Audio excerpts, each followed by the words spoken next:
Let's dive into ChatGPT.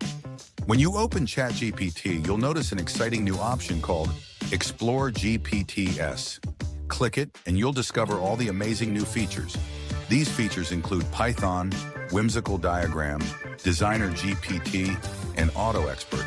But that's not all. Features are neatly organized into categories, making it easier to find exactly what you need. Let's try one of these features to see how it works.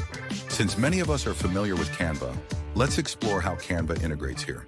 Click on Canva, start a chat, and now you can ask anything related to Canva, or even perform operations, without ever opening the Canva app.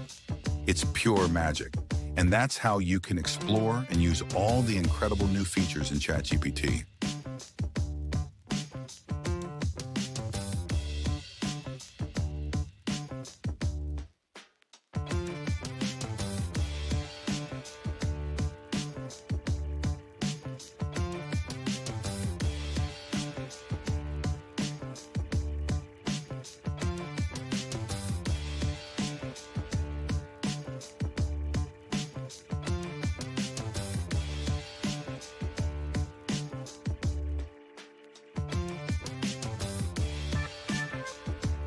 For more updates and insights, make sure to stay connected to Rust Tech Vibes.